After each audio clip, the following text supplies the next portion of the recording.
Hello everyone, आज हम discuss करने जा रहे हैं वायरस के बारे में। वायरस के बारे में आप सब तो अब जान ही चुके होंगे कि कैसे हम वायरस से बच सकते हैं अपने हाथ धो के, हाइजीनिक रह के। अब ये वायरस की क्या स्ट्रक्चर है, कैसे ये इन्फेक्शन फैलाता है, इसके बारे में आज हम जानेंगे। चलिए आज देख लेते हैं कि क्या क्या हम करेंगे। General characters of virus, virus की क्या कैरेक्टरिस्टिक्स है वो देखेंगे। History of virus, structure of virus, virus का कैसा स्ट्रक्चर है वो इंटरनल स्ट्रक्चर देखेंगे हम। फिर आता है स्ट्रक्चर ऑफ टीएमवी यानी कि टोबैको मोज़ाइक वायरस। ये दोनों टाइप है वायरस के, tobacco mosaic virus and bacteria based virus. जो एनसीईआरटी बुक में है आपके है वही दो मैंने डिटेल स्ट्रक्चर करवाया है, tobacco mosaic virus and bacteria phage virus. Viroids, virion, virusoids and prions, ये चारों जो है ये भी वायरस के टाइप्स है, अलग अलग टाइप्स है, लेकिन ये ज़्यादातर नीट एग्जाम में पूछा जाता है, इससे रिलेटेड क्वेश्चंस आते हैं, तो भी ये भी मैंने इसमें इंक्लूड किया है। वैसे आपके एनसीईआरटी बुक में सिर्फ ये वायरॉइड्स है, लेकिन मैंने ये भी इंक्लूड किया है। चलिए वायरस के क्या जनरल कैरेक्टर्स है उसके बारे में डिस्कस कर लेते हैं। General characters of virus, virus are intracellular. Intracellular means virus can multiply only inside the host cell.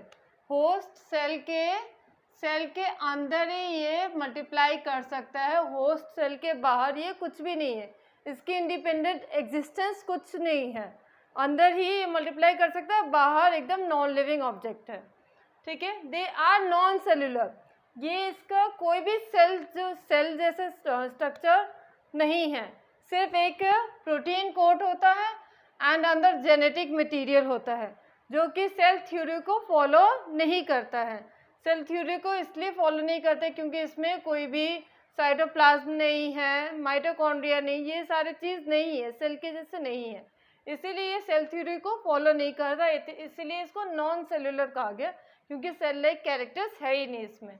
Obligate parasite, ये ऑब्लिगेट पैरासाइट है, that means it can live only inside the host cell. Host cell के बाहर कोई independent existence नहीं है, can live only inside the host cell. Okay, inert crystalline structure outside the host cell, अगर host cell से बाहर निकाला जाता है तो क्या होता है, इनर क्रिस्टलाइन स्ट्रक्चर यानी कि जो इसकी जो कोट है यानी प्रोटीन कोट है, तो इसकी क्रिस्टल शेप ऐसे बाहर में ऐसे बन सकती है, बाहर क्रिस्टलाइज कर सकते हैं, जैसे कि शुगर को क्रिस्टलाइज करते हैं, केमिकल सब्सटेंस को क्रिस्टलाइज करते हैं, तो ऐसे क्रिस्टलाइज स्ट्रक्चर बना सकते हैं जो कि नॉन लिविंग ऑब्जेक्ट को बना सकते हैं, क्रिस्टलाइज कर सकते हैं। इसी तरीके से इसको भी क्रिस्टलाइज कर सकते हैं, लेकिन लिविंग सेल को हम क्रिस्टलाइज नहीं कर सकते हैं। सो ये दे आर इनर्ट, इनर्ट मतलब non living crystalline structure outside the host cell. ठीक है, नेक्स्ट है they take over the machinery of the host cell and make use of the host ribosome for synthesize their own protein। ये क्या करता है, जैसे bacteria phase एक type का वायरस होता है, तो ये जैसे बैक्टीरिया पे अटैक करता है, ये यहाँ पर ये इसके डीएनए हो गई। ठीक है, बैक्टीरिया पे अटैक करेगा तो बैक्टीरिया के जो वो है डीएनए है, जेनेटिक मटेरियल है, उसको ब्रेक कर देगा। ब्रेक करने के बाद में क्या करेगा, इसके जो राइबोसोम है, इसके राइबोसोम को लेके और ये खुद का अपना प्रोटीन बनाने लगता है, इसका प्रोटीन कैप बनाने लग जाता है। इस तरीके से ये क्या करता है, जैसे इसने एंट्री की, जैसे इन्फेक्शन किया, ये पूरे होस्ट को अपने कब्जे में कर लेता है। It takes over the host machinery and make up their own protein, वो खुद उसके राइबोसोम को लेके खुद अपनी प्रोटीन बनाने लग गया। और थोड़ी देर के बाद में क्या होगा, इसमें हजारों सेल्स डेवलप हो जाएंगे, हजारों वायरस सेल्स डेवलप हो जाएंगे और बैक्टीरियल सेल को तोड़ के निकल जाते हैं। तो ये क्या है, it takes over the machinery of the host cell and make use of the host ribosome for synthesize their own protein, अपनी प्रोटीन बनाने के लिए उसकी राइबोसोम को यूज करता है, उसको ब्रेक डाउन कर लेता है, उसको पूरा अपने कंट्रोल में ले रख लिया इसने। ठीक है, नेक्स्ट पॉइंट है दे कंटेन either आरएनए और DNA as a genetic material. Generally जो होता है हमारे बॉडी में भी डीएनए और आरएनए दोनों है जेनेटिक मटेरियल, लेकिन इसमें या फिर डीएनए होगा या फिर आरएनए होगा, लेकिन दोनों एक साथ प्रेजेंट नहीं हो सकते। या फिर डीएनए वाले वायरस होंगे या फिर आरएनए वाले वायरस होंगे, या फिर इसमें भी डीएनए और आरएनए में भी एक डबल स्टैंडर्ड और सिंगल स्टैंडर्ड आता है, या फिर डबल स्टैंडर्ड वाले वायरस होंगे या फिर सिंगल स्टैंडर्ड वाले आरएनए वायरस या डीएनए वायरस होंगे। तो ये आरएनए और DNA as a genetic material इसमें होता है। तो ये तो थी बात जनरल कैरेक्टर्स ऑफ वायरस। चलिए अब डिस्कस कर लेते हैं वायरस के हिस्ट्री के बारे में कि वायरस का कैसे हमें पता चला। तो सबसे पहले हम पता लगाते हैं डीजे इवानोव्स्की इन 1892 इन्होंने क्या किया, जो एक लीफ में टोबैको मोज़ाइक वायरस होता है, tobacco TMV tobacco mosaic virus होता है। तो ये उनको पता नहीं था कि इसमें वायरस है कि क्या है। तो उन्होंने क्या किया, इसका पहले इस लीफ का जिसमें डिजीज़ था, इस लीफ का उन्होंने जूस बनाया, इसका जूस बनाया। जूस बनाने के बाद में क्या किया, उसने उस जूस को बैक्टीरिया फिल्ट्रेट से पास करवाया, बैक्टीरिया फिल्ट्रेट से पास करवाया एंड बैक्टीरिया फिल्ट्रेट से पास करवाया। तो इसमें क्या होगा, जो बैक्टीरिया होगा वो यहीं पे रह जाएगा, बैक्टीरिया ऊपर ही फिल्ट्रेट पे ही रह जाएगा और फिल्टर पे ही रह जाएगा। नीचे जो फिल्ट्रेट आएगा तो ये बैक्टीरिया फ्री फिल्ट्रेट होगा, bacteria free filtrate, bacteria free filtrate. ठीक है, तो उन्होंने ये देखा कि जो इसमें बैक्टीरिया नहीं है, बैक्टीरिया फिल्टर से पास करवाने के बाद में जो लिक्विड आया इसमें बैक्टीरिया नहीं है, लेकिन इसको जो है ये एक हेल्दी लीफ पे जब हमने वो किया, हेल्दी लीफ पे डाला ये लिक्विड को, तो फिर ये हेल्दी लीफ में भी डिजीज़ प्रोड्यूस हुआ। तो उन्होंने इस लिक्विड को कहा वेनम और पॉइजनस फ्लूइड, उन्होंने इसका लिक्विड का नाम दिया वेनम और पॉइजनस फ्लूइड। तो देख लेते हैं कैसे कैसे स्टेप्स है उन्होंने किया। He extracted the juice from the disease tobacco plants, disease tobacco plant से उन्होंने ये क्या बोलते हैं एक्सट्रैक्ट किया जूस। उसके बाद में क्या किया, he pass through the bacterial filter, bacterial filter से पास किया और बैक्टीरिया फ्री जो फिल्ट्रेट जो था उसको उन्होंने नाम दिया वेनम और पॉइजनस फ्लूइड। उन्होंने कहा कि ये जो पॉइजनस फ्लूइड है that induce the disease in the healthy plant, और ये जो पॉइजनस फ्लूइड हेल्दी प्लांट जो है उसमें भी डिजीज कर सकता है। तो ये सबसे पहले डीजे इवानोव्स्की ने ही वायरस का पता लगाया था। नेक्स्ट आ जाते हैं, नेक्स्ट बढ़ते हैं M.W. बेजरनिक इन 1898। M.W. बेजरनिक ने 1898 में क्या किया, जो इन्होंने ये जो जूस का ये जो फिल्ट्रेट का पता लगाया था, इन्होंने डायरेक्टली जो वो जो फिल्ट्रेट है उसको अप्लाई करके देखा लीफ पे, एक हेल्दी लीफ पे अप्लाई करके देखा, तो सचमुच के उसमें भी डिजीज हो गया। तो he extracted the juice from the disease plant and that juice was infectious. Juice जो था, ये जो जूस निकला था वो इन्फेक्शियस था, यानी कि हेल्दी प्लांट पे डाला तो उसमें भी इन्फेक्शन हो गया, और ये cause this infectious extract cause infection in the healthy plant. तो हेल्दी प्लांट में भी इन्फेक्शन हो गया।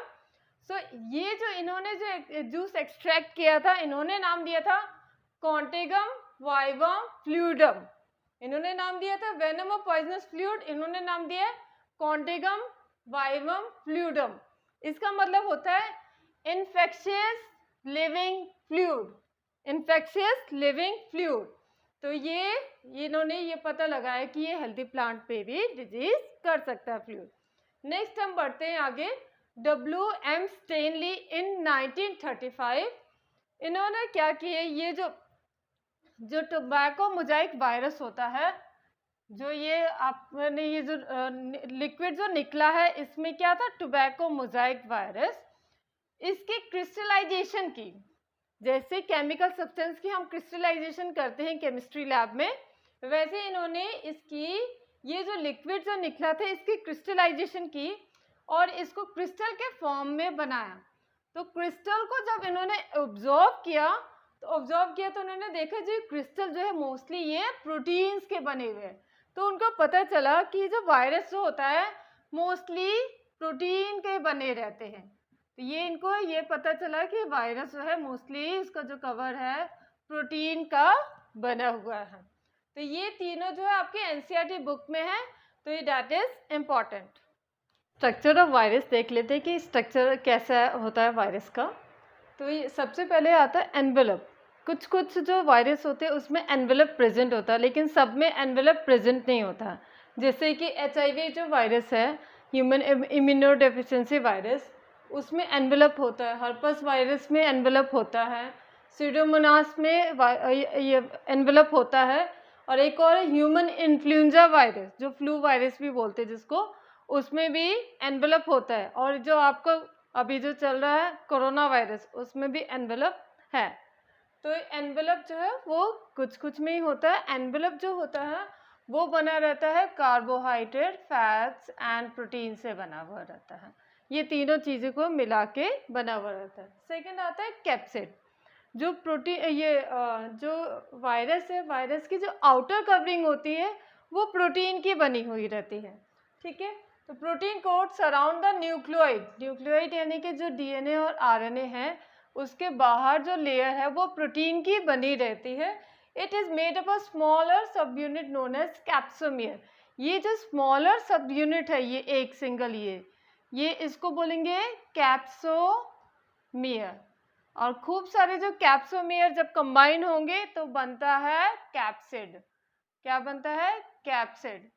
तो ये जो वायरस की जो आउटर कवरिंग होती है वो कैप्सिड की बनी रहती है, यानी कि प्रोटीन सब यूनिट की बनी होती है। स्मॉलेस्ट कैप्सिड की स्मॉलेस्ट यूनिट है capsomere. Group of capsomere is known as capsid. ठीक है, ये capsomere arrange in a helical order, या हेलिकल ऑर्डर में इस शेप में होगा। जो टोबैको मोजाइक वायरस है उसमें क्या होता है, उसमें जो कैप्सोमियर है, कैप्सोमियर एक रॉड के शेप का, ऐसे रॉड के शेप का हेलिकल स्ट्रक्चर बनाते हैं। ऐसे ऐसे ऐसे ऐसे ऐसे ऐसे अरेंज है। प्रोटीन जो है इसके चारों बगल अरेंज है, बीच में DNA है, तो एक हेलिकल स्ट्रक्चर बनाते हैं। ठीक है, तो डिफरेंट डिफरेंट शेप में ये जो प्रोटीन स्ट्रक्चर यानी कैप्सोमियर अरेंज होंगे तो डिफरेंट डिफरेंट स्ट्रक्चर बनाएंगे। जैसे कि पॉलीहेड्रल शेप, तो पॉलीहेड्रल में आ जाता है आपका एडिनोवायरस। एडिनोवायरस जो है इसके हेक्सागोनल शेप, ऐसे इस टाइप के शेप लाइक स्ट्रक्चर होते हैं। ठीक है, तो इसमें भी यही आउटर कैप्सोमियर, अंदर में DNA होता है। फिर अलग अलग शेप जो होता है कैप्सोमियर के कारण ही होता है। नेक्स्ट आ जाते हैं न्यूक्लियोइड, यानी कि इसमें जो DNA या फिर RNA जो प्रेजेंट होता है उसको बोलते हैं न्यूक्लियोइड। ठीक है, एक चीज़ और ध्यान रखना, इसमें दोनों DNA और RNA दोनों प्रेजेंट नहीं होंगे। ह्यूमन सेल में DNA और RNA दोनों प्रेजेंट होते हैं, बट वायरस में या फिर RNA प्रेजेंट होगा या फिर DNA प्रेजेंट होगा। अब इसमें भी टाइप है, RNA या फिर सिंगल स्टैंडर्ड होगा या फिर डबल स्टैंडर्ड होगा। ठीक है, RNA सिंगल होगा या फिर डबल स्टैंडर्ड होगा। अगर DNA में भी यही है, डबल स्टैंडर्ड या फिर सिंगल स्टैंडर्ड। ये इसमें अगर न्यूक्लियोइड के बेसिस पे अगर देखा जाए तो 4 टाइप के वायरस आ जाते हैं। सिंगल स्टैंडर्ड RNA वाले, double standard RNA, double standard DNA and single standard DNA। तो इसके बारे में हम लेटर ऑन डिस्कस करेंगे, ये भी बहुत इंपॉर्टेंट है, ये डबल स्टैंडर्ड और सिंगल स्टैंडर्ड वाले। तो ये आपको ये पता होना चाहिए कि वायरस में सिर्फ RNA या फिर DNA प्रेजेंट होता है और जिसको न्यूक्लियोइड बोलते हैं। ठीक है, एंजाइम्स की अगर बात करें तो कुछ कुछ जो होते हैं वायरस में लाइसोजाइम एंजाइम प्रेजेंट होता है। जैसे कि एक बैक्टीरियोफेज वायरस है। बैक्टीरियोफेज वायरस वो वायरस होता है जो कि बैक्टीरिया पे अटैक करता है। The virus which attack on bacteria is known as bacteriophage virus. कुछ इस तरीके का स्ट्रक्चर रहता है T4 बैक्टीरियोफेज, जो बैक्टीरिया को अटैक करता है। इसका थोड़ा कॉम्प्लेक्स शेप स्ट्रक्चर है। इसमें बैक्टीरियोफेज के अगर स्ट्रक्चर की बात करें तो ऊपर में आता है हेड, फिर टेल, बीच में आता है कॉलर। इसका ये जो है ये जो कवरिंग है, कवरिंग इसको बोलेंगे कैप्सिड। अंदर में जो है डीएनए है वो डबल स्टैंडर्ड डीएनए, ये ध्यान रखना। जो बैक्टीरियोफेज में जो डीएनए है डबल स्टैंडर्ड डीएनए है। उसके बाद में आ जाता है कॉलर, ये जो है शीथ है, टेल शीथ इसको बोलेंगे, शीथ। एंड ये टेल फाइबर एंड ये बेस प्लेट, और ये जो है इसी से अटैच हो जाते हैं, ये बेस प्लेट से ही अटैच होते हैं बैक्टीरिया पे, अटैचमेंट के लिए ये। और टेल फाइबर भी यूज़ करते हैं for attachment on the bacteria. तो ये स्ट्रक्चर इंपॉर्टेंट है। एक तो इसका टोबैको मोजाइक वायरस जो आपके एनसीईआरटी बुक में है, एंड ये दूसरा जो है बैक्टीरियोफेज का स्ट्रक्चर बहुत इंपॉर्टेंट है। इस वाले में भी सिंपल है, ऊपर आउटर कैप्सिड लेयर है और अंदर में जो है आरएनए है वो भी सिंगल स्ट्रैंडर्ड आरएनए।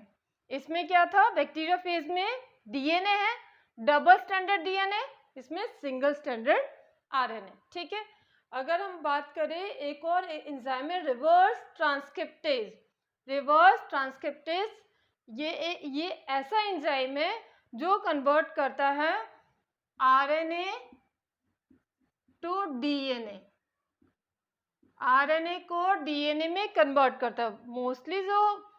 मोस्टली जो एंजाइम्स होते हैं वो डीएनए से आरएनए में कन्वर्ट करते हैं, लेकिन सिर्फ ये रिवर्स ट्रांसक्रिप्टेज ही ऐसे एंजाइम है जो कि आरएनए से डीएनए में कन्वर्ट कर सकता है। बैक्टीरियल आरएनए को डीएनए में वो कन्वर्ट कर लेता है। वो किस में पाया जाता है, इन रेट्रोवायरस। रेट्रोवायरस में ये एंजाइम प्रेजेंट होता है। तो ये दो एंजाइम है, लाइसोजाइम एंड रिवर्स ट्रांसक्रिप्टेज। अब हम इसके देख लेते हैं इन्फ्लुएंजा वायरस जो है वो, इसको हम कॉमनली फ्लू वायरस भी बोलते हैं। फ्लू वायरस आपको सर्दी खांसी जुकाम जो ऐसे लक्षण दिखाई देंगे, जैसे कि आपके नॉर्मली ये जो अभी चल रहा है कोरोना वायरस, ये इसके भी कोरोना वायरस के भी जनरली ऐसी स्ट्रक्चर है। इन्फ्लुएंजा वायरस में क्या होता है, अंदर जो है आरएनए सिंगल स्टैंडर्ड आरएनए है, उसके बाहर जो है प्रोटीन की जो लेयर है इसके बाहर ही, तो ये इसको कैप्सिड बोलेंगे। आरएनए के बाहर कैप्सिड है, उसके ऊपर एनवेलप है। एनवेलप जो होता है वो बना रहता है कार्बोहाइड्रेट, फैट्स और प्रोटीन्स का। ठीक है। उसके ऊपर स्पाइक्स है, स्पाइक्स है। ठीक है। चलिए अब डिस्कस कर लेते हैं टाइप्स ऑफ वायरस। सबसे पहले देख लेते हैं types of virus based on the genetic material. जो जेनेटिक मटेरियल आरएनए और डीएनए होता है उसके बेसिस पे वायरस को 4 कैटेगरीज में डिवाइड किया गया है। फर्स्ट है डबल स्टैंडर्ड डीएनए। डीएनए अगर डबल स्टैंडर्ड है, जिस वायरस में डीएनए डबल स्टैंडर्ड है, और सिंगल स्टैंडर्ड डीएनए जिसमें सिंगल स्टैंडर्ड डीएनए है। डबल स्टैंडर्ड आरएनए जिसमें आरएनए जो है वो डबल स्टैंडर्ड है। सिंगल स्टैंडर्ड आरएनए जिसमें सिंगल स्टैंडर्ड आरएनए है। ठीक है। डबल स्टैंडर्ड आरएनए को हम ऐसे dsDNA इस शॉर्ट फॉर्म में लिख सकते हैं। एग्जाम्पल इसके हैं डबल स्टैंडर्ड डीएनए में स्मॉल पॉक्स वायरस। जो पॉक्स वायरस है, जितने भी पॉक्स वायरस होते हैं वो डबल स्टैंडर्ड डीएनए के बने हुए रहते हैं। हेपेटाइटिस बी वायरस, ये भी जो है एक डिजीज कॉज करता है इसमें एनिमल्स में, ह्यूमंस में। Hepatitis B virus that is also double standard DNA. Adenovirus, ये भी एनिमल का वायरस है, तो ये इसमें भी डबल स्टैंडर्ड डीएनए है। बैक्टीरियोफेजेस, जो वायरस बैक्टीरिया को अटैक करता है उसमें भी डबल स्टैंडर्ड डीएनए होता है। कॉलीफ्लावर मोजाइक वायरस, ये प्लांट वायरस है। ये एक ऐसा प्लांट वायरस है जिसमें कि डबल स्टैंडर्ड डीएनए है। मोस्टली जो प्लांट वायरस होता है उसमें सिंगल स्टैंडर्ड आरएनए होता है। अब बात देख लेते हैं सिंगल स्टैंडर्ड डीएनए किस में होता है। इसमें सिर्फ एक ही कॉलीफेस F/174, सिर्फ इसमें ही सिंगल स्टैंडर्ड डीएनए होता है। नेक्स्ट देख लेते हैं डबल स्टैंडर्ड आरएनए किस में प्रेजेंट होता है। वॉन ट्यूमर वायरस जो होता है उसमें डबल स्टैंडर्ड आरएनए होता है। अगर हम बात करें सिंगल स्टैंडर्ड आरएनए की, तो सिंगल स्टैंडर्ड आरएनए मोस्टली जो है प्लांट वायरस में प्रेजेंट होता है, कुछ एनिमल वायरस में भी प्रेजेंट होता है। तो एक है टोबैको मोजाइक वायरस, इसमें सिंगल स्टैंडर्ड आरएनए होता है। इन्फ्लुएंजा वायरस जिसको फ्लू वायरस भी बोलते हैं, इसमें भी सिंगल स्टैंडर्ड आरएनए होता है। फुट एंड माउथ वायरस, ये मोस्टली जो है एनिमल्स को डिजीज कॉज करता है, तो ये जो है ये भी सिंगल स्टैंडर्ड आरएनए होता है इसमें। देन आता है polio virus. Polio virus is also a single standard having the single standard RNA.